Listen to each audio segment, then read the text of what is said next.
Hi guys, Olive here, and for today's video, let's do a no contact reading. Ano ang pasabog?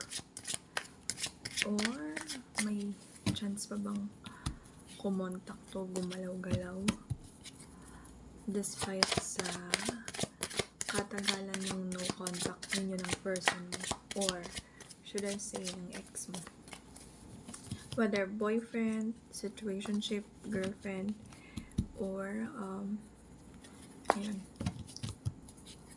husband or wife. We got a jumper card. Let's first up, High Priestess.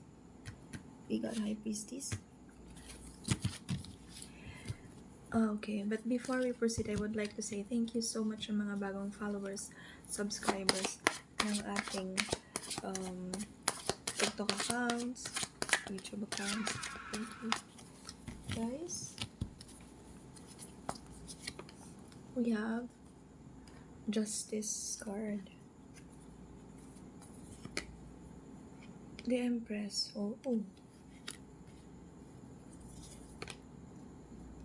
Four of Swords.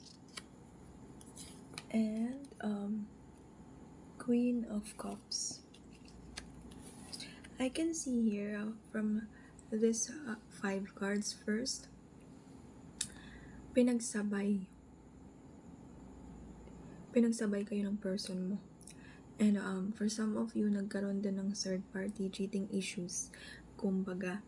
And naging dahilan yun kung bakit kayo nag-no contact, naghiwalay ng person mo. For some of you here, andun pa rin naman yung feelings ng person mo for you. Pero hindi ko nakikita, according to your first 5 cards, hindi ko nakikita na magre-reach out siya sa'yo agad-agad. Your person sees you as someone na very nurturing, very empathic, sobrang maalalahanin, maintindihin. I can also see a smiling figure of a woman. Maybe ikaw ay yung tipo ng tao na sobra kang palangiti. Ang dali mo lang patawanin. Ayun, sobrang babaw ng kaligayahan mo, not in a bad way, pero ang bilis mong maka-appreciate ng mga bagay-bagay. And right now, your person, madalas kang naaalala nito. Your person is trying to connect with you. Gusto ka man niyang kausapin, pero sa sobrang lalim ng sugat na iniwan niya sa'yo, mas yung mga attempts na yon, hindi siya nagpo-push through. Puro lang siya attempts.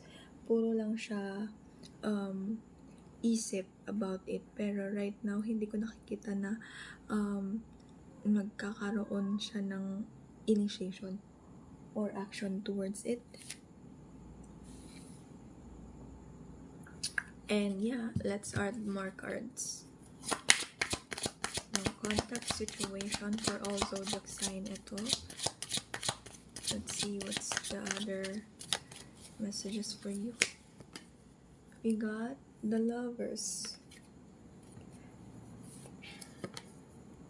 8 of Pentacles.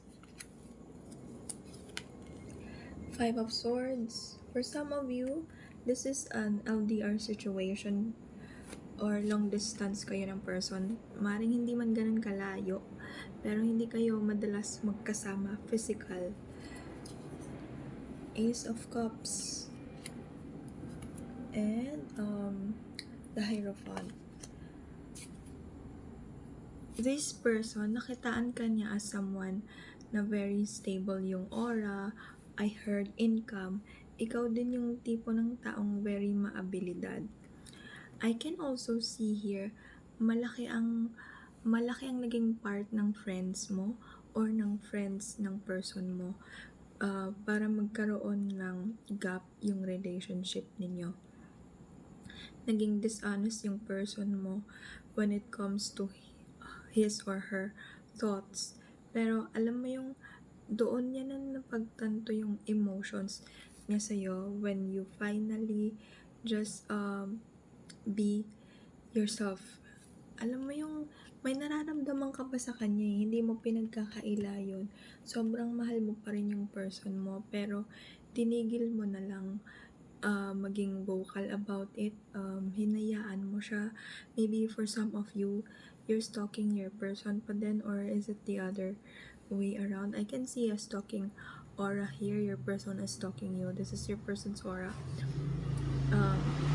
Tinitingnan niya if you're still open, available. I can also see andun pa rin yung attraction, yung beauty mo, nakikita pa rin ng person mo.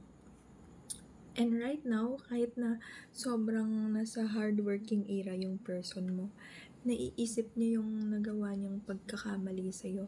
I can see na merong awareness dito sa pagkakamaling nagawa niya sa'yo, pero hindi siya nagiging vocal about it. For some of you here, I can also see that married kayo ng person mo, or nagkaroon kayo at some point ng naging engaged, muntik na ikasal, or there's a proposal na nangyari. I can also see ang daming hindi mo nasabi regarding sa thoughts mo with what happened sa'yo at sa person mo, pero hinayaan mo na lang yun. For some of you here, malaking part din ng feminine energy, mom ng person mo, or either your mom, basta meron ditong mom or mama na energy. Maybe for some of you, you're pregnant or you're planning na magkaroon ng baby. Pero ayun, namimiss ka pa rin ng person mo. I don't wanna send a delulu messages, pero I have to deliver this message. What else? 8 of Wands, Knight of Pentacles, King of Swords, Ace of Wands, and the Strength card. Okay. Right now, your person's next action might be, gusto kanya talagang kausapin eh. Gusto kanyang kumustahin, gusto niya malaman kung ano na nangyayari sa buhay mo. Meron din ako nakikita, ang dami niyang naririnig tungkol sa'yo. Ang dami niyang nakikitang positive things na nag-involve ikaw. For some of you here, ang dami niyong common friends, or maybe you're someone na very visible sa public eye. And ang dami niyang nakikita sa physical mong na may magandang pagbabago. And for some of you here, very prominent or important sa'yo yung hair mo, or nagbago ka ng hair color at mas naging way yun to attract better things, to attract better connections and possibilities, na nagbigay sa'yo ng kumpiyansa ba to really take that actions or take that blessings into your hands and ma-enhance or amplify yung energy na yun. For some of you here, mas naging strong yung faith mo kay God or to whoever higher being na pinaniniwalaan mo. Wala tayong religion dito, pero kung sino man yung higher being na pinaniniwalaan mo or pinagpiprayan mo, mas naging malapit ka sa Kanya, mas naging open ka sa Kanya, naging faithful ka, naging intense yung faith mo because of what happened. And from time to time, you are still at this moment or emotions pa din na naaalala mo yung naramdaman mo tungkol doon sa pagkawala or pagbetray sa'yo ng person mo, pero hindi na siya masyadong nakaka-apekto sa'yo at naging dahilan yan para mas maging bukas ka pa sa nararamdaman mo, sa mga iniisip mo, at sa mga creations mo or ideas mo when it comes to enhancing your career, your money. And I can also see that this person will continue to really check on you, maybe through your friends, through common people. And for some of you here, pwedeng patago ka niyang bisitahin sa isang state or sa isang place na maring hindi mo siya makita pero tinitingnan ka niya. And what else?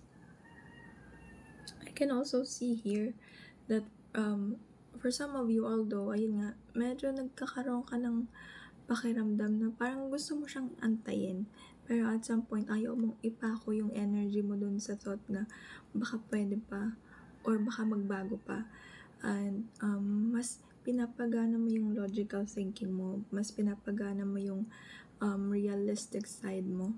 Pero nararamdaman mo rin sa gut mo na your excess energy is all around you, which is really, really true. Sobrang may nararamdaman pa tong person mo sa'yo. Kahit nga may kasama niya yung bagong person niya, naiisip ka pa rin niya. Like, meron ako nakikitang street na sobrang liwanag at the same time malamig.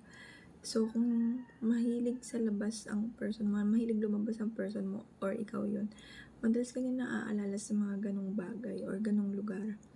And, yeah, this is your no contact reading. And if naka-resonate ka, don't forget to subscribe, comment anything, and just follow for more videos. Thank you!